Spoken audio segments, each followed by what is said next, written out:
Hello and welcome to the 3D Blu-ray Bunker. This is a place for us die-hard fans of 3D where we exclusively look at 3D Blu-rays and almost entirely focus on the quality of the 3D on offer.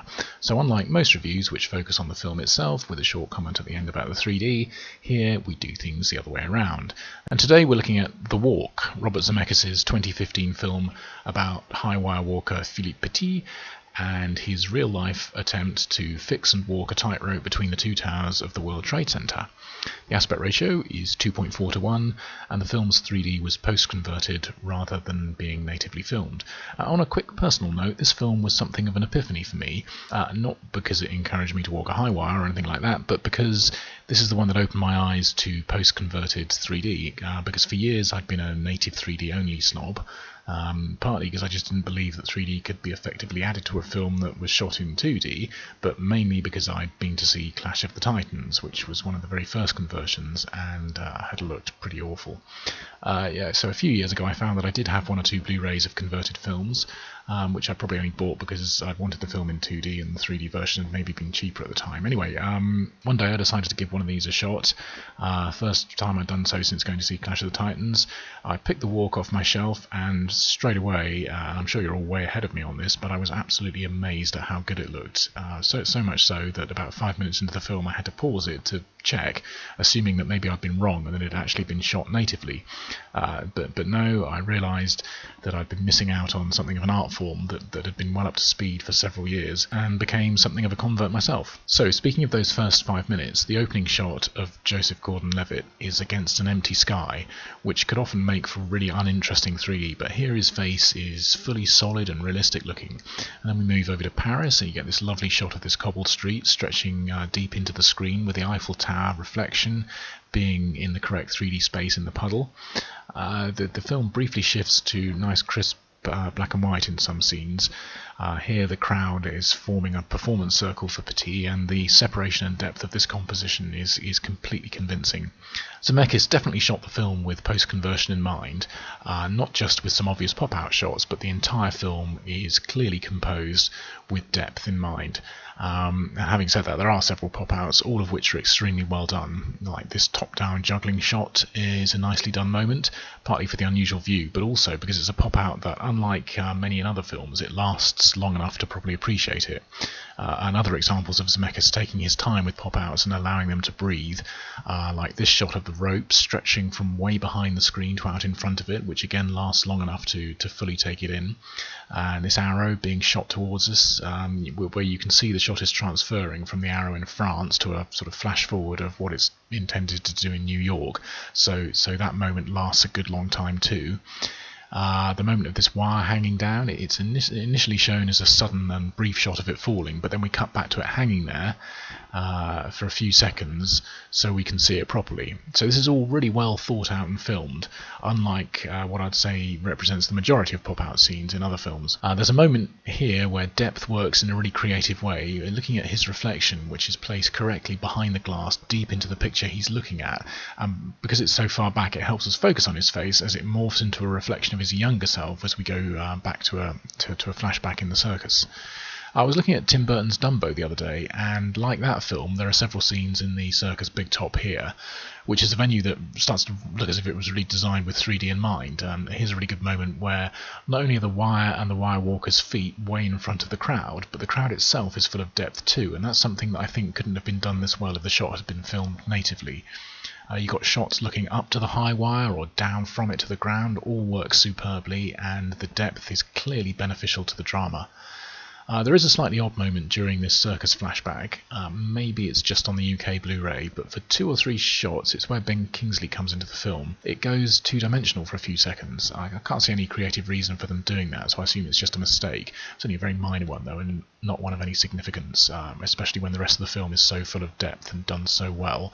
Like this scene in Paris, 3D composition here is strong and its implementation is perfectly done. The way the camera moves through these gates draws us into the scene where Philippe is up on his wire. There's even depth in the rain here, which I think must have been a very difficult thing to convert convincingly. This is definitely not a criticism, but this shot here is one of a sequence of freeze frames where Petit is photographed. It's in 2D, which is exactly as you would expect it to be, but it maybe would have been quite fun if we'd seen the photographer with something like a stereo realist, which was a popular domestic 3D camera from the late 1940s, early 50s, I think, and if the freeze frame had then been stereoscopic.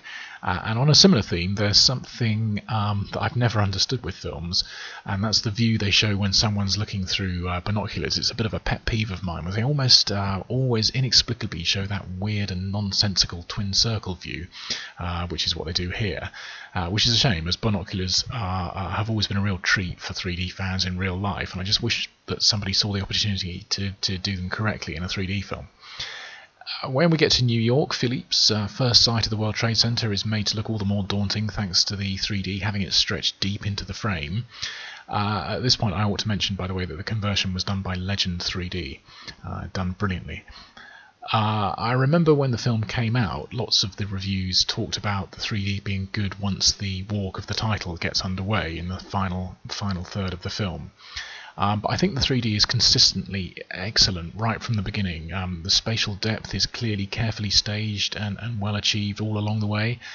This wire mesh here must have been a real pain for the conversion team, but it's perfectly done. And the vertigo that you'll feel looking down this shaft is way more powerful than it would have been in 2D, like I'm showing it here. What happens when we arrive at the walk, though, is that it really shifts up a gear from excellent to stunning. Philippe's view down the wire across the void in 3D is absolutely terrifying. It's good in 2D, but it's sensational in 3D. The sense of depth here is genuinely thrilling. It's done incredibly well. The ground looks like it's miles beneath him. You can even clearly see that the roads are further down than the rooftops surrounding them. It's superb stuff, and you'd lose a massive amount by watching the film in 2D.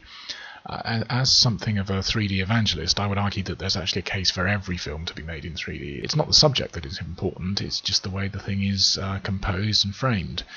Some films obviously are more suited to it than others, though, and this one, I would say more than any, I think. I can't actually think of any 3D film where the process is more beneficial. The climax of the film, which, by the way, in Philippe Petit's actual walk back in 1974 wasn't captured on film, just still photographs, the climax is properly jaw-dropping. It's knee-trembling, and if reports of early screenings are to be believed, it's literally vomit-inducing too. So you can tell that I really love the 3D in this film, but how about the film itself? Now, I know that a lot of the 3D films that I enjoy are popcorn movies, and they're often not great ones, if I'm honest. But this one really is a quality production. In fact, going out on a limb, I think this is maybe my favourite Robert Zemeckis film, and I know he made the much-loved Back to the Future films, which I've been a fan of for over 30 years or whatever. But I reckon The Walk is really something quite special.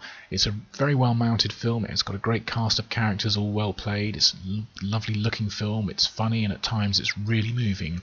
There's the scene with the mysterious visitor at the top of the building, which, whilst very brief, it really moved me in an unexpected way, and it felt like in the tiny gesture of one man nodding to another, you could read a full backstory into his situation. And the film's subject, Philippe Petit, is a really interesting and unusual character. He's not the modern type of whooping, fist-pumping thrill-seeker, but an extremely fascinating guy, who I think is played really well by Joseph Gordon-Levitt.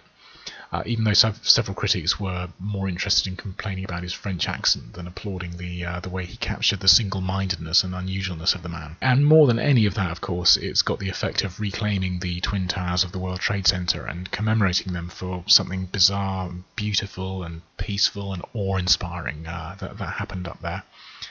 Incidentally, the documentary Man on Wire about this same event is a fantastic and obvious companion piece to The Walk. Also, one of Petit's other famous wire walks, which is covered in this film, was between the two bell towers of Notre Dame Cathedral, which came close to being destroyed themselves in the fire in 2019. So the film, sort of unknowingly at the time it was made, I suppose, it gives a little poignancy to Paris as well as New York. Anyway, so this isn't just going to be a recommendation for your 3D Blu-ray collection, but I regard this as one of the all-time great 3D films, both for the quality of the film as well as the quality of the 3D. So I hope you found this in some way useful, and if you have, I hope you'll join me again soon for another 3D Blu-ray review.